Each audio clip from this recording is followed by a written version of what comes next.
He didn't break up with you. He just stopped existing. No fight, no closure, no final sentence to disagree with, just silence. Stretching out until you started arguing with a person who wasn't even in the room anymore. And here's the part that should bother you. Your brain finds that silence more painful than if he'd simply said, "I don't want this." Why would nothing hurt more than something? If you've ever reread the last message you sent someone, searching it for the exact word that made them vanish, you already know this feeling. Not sadness exactly. Something closer to a low, constant hum of unfinished business. You didn't get a reason, you got a question mark that never resolved. And your mind has been trying to answer it ever since. Most people assume ghosting hurts because it's rude, or because it's a form of rejection. That's not quite it, and it's why so much advice about ghosting misses the mark completely. Rejection, even a brutal one, gives the brain something rejection craves: an ending. Ghosting withholds exactly that. It leaves your nervous system stuck mid-sentence, and a mind stuck mid-sentence does not rest, it loops. This isn't a video about getting over it faster. In the generic sense you'd probably already tried. It's about understanding the specific psychological mechanism that makes ambiguous endings so much harder to file away than clear ones, and why no amount of willpower fixes a problem that's structural, not emotional. By the end of this video, you'll understand exactly why ambiguous loss like ghosting activates a different, more punishing part of the brain than clean rejection does. Why women in particular tend to turn that silence inward and internalize it as personal failure. And, critically, how to give your mind the closure someone else refused to give you. Because what you're about to learn changes how you'll experience the next silence, whenever it comes. Picture a composite case, built from patterns seen again and again in relationship psychology. We'll call her Dana. 3 weeks of daily texting. 2 dates that went, by any normal measure, well. Then a message on a Tuesday that simply never gets answered. Dana doesn't get angry at first. She gets investigative. She checks his last seen status. She rereads their conversation for a shift in tone. She drafts 3 different follow-up texts and sends none of them, because sending one might make her the difficult one, and not sending one means living inside a question mark indefinitely. Here's what almost nobody explains clearly. This isn't Dana being obsessive. It's her brain doing exactly what brains are built to do with unresolved threat. Refusing to let it go until it's resolved. Psychologists call this the Zeigarnik effect. Unfinished tasks and unanswered questions occupy far more mental real estate than completed ones. A clean breakup is a finished task, however painful. Ghosting is an open tab your mind can never close, because it was never given the information required to close it. But that's only the first layer, because the Zeigarnik effect alone doesn't explain why ghosting specifically feels like it says something about your worth. For that, we need to look at ambiguous loss, a concept originally developed to describe grief without a body, loss without a funeral. When someone disappears without explanation, your mind isn't just missing information, it's missing permission to grieve, because there was no clear ending to grieve. So instead of processing loss, the brain does something worse. It starts manufacturing explanations. And manufactured explanations are almost always harsher than the truth. Here's where it gets uncomfortable. In the absence of a real reason, most people's minds don't default to, he was avoidant, or, he had unresolved issues. They default to, I did something wrong, or worse, I wasn't enough to warrant an explanation. And women, more than men on average, have been socially trained since childhood to scan first, for their own fault, in any relational rupture. A pattern rooted in the same conditioning that teaches girls to keep the peace, read the room, and take responsibility for how others feel. So when the explanation goes missing, a woman's mind doesn't sit in the blank space. It fills it, almost always at her own expense. And underneath both of these sits something even more physical, the brain's threat detection system treats social uncertainty the same way it treats physical danger. Unpredictability doesn't calm the nervous system down. It puts it on alert, scanning, checking, refreshing. This is why, just stop checking your phone, is such useless advice. You're not weak for checking it. you're wired to check it. Uncertainty is, neurologically, an emergency your body is trying to solve. There's a fourth layer underneath even that, and it reaches back further than childhood conditioning, into evolutionary psychology. For most of human history, social exclusion wasn't an inconvenience, it was a survival threat. Being cut off from a group, a partner, or an ally could mean losing access to protection and resources that kept a person alive.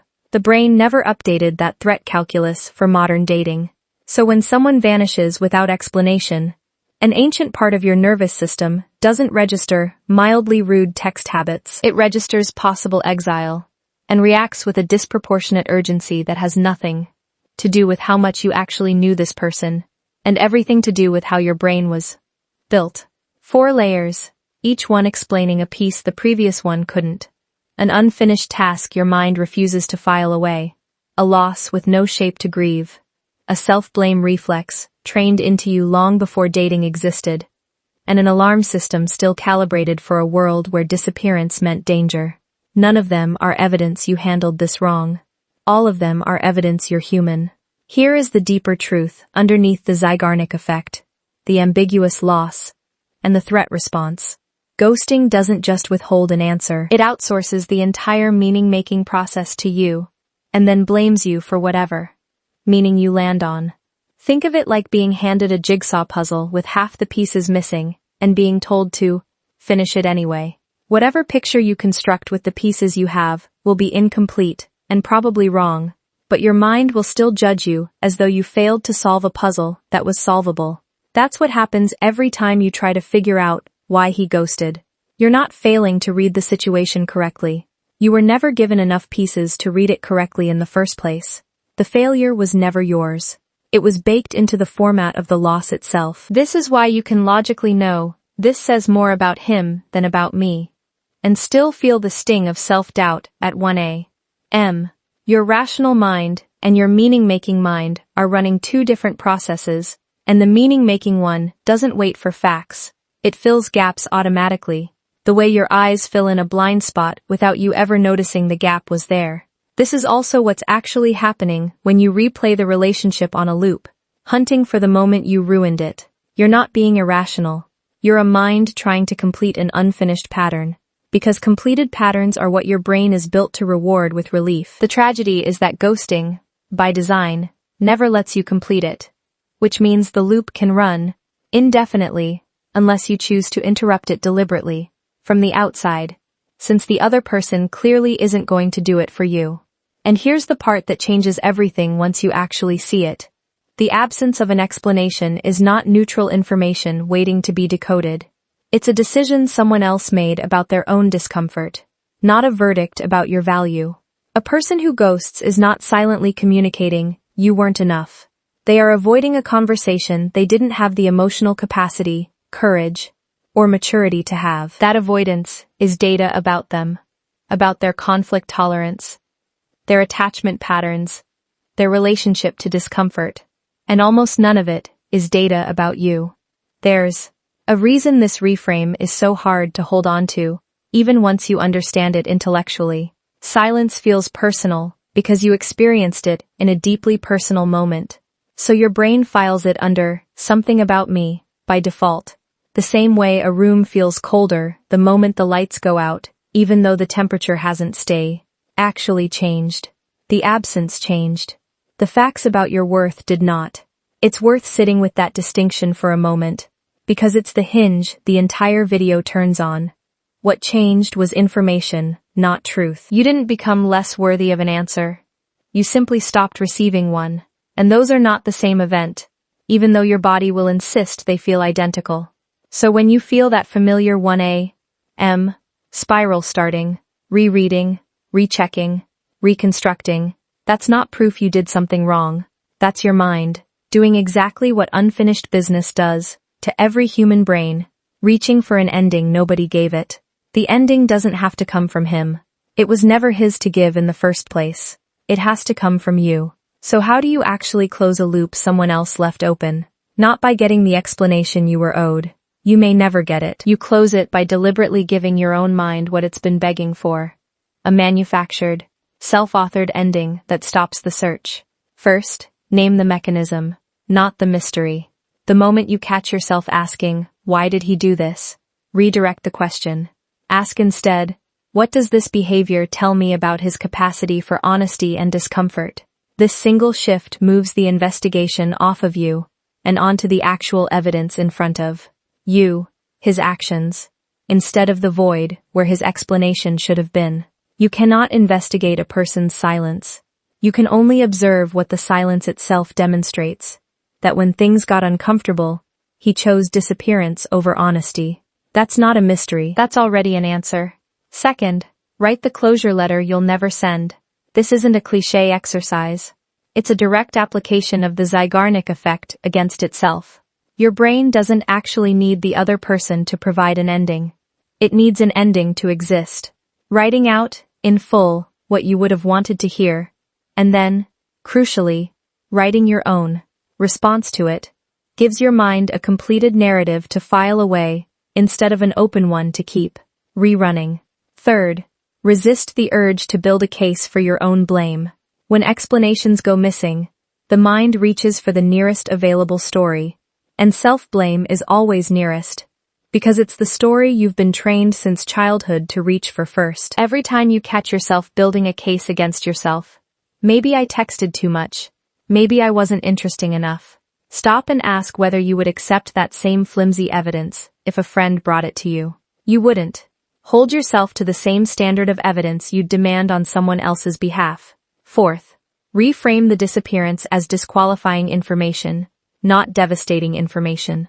A person's ability to communicate under discomfort is one of the single best predictors of how they've handled conflict, distance, and hard conversations later in a relationship. Ghosting isn't a mysterious rejection of your worth.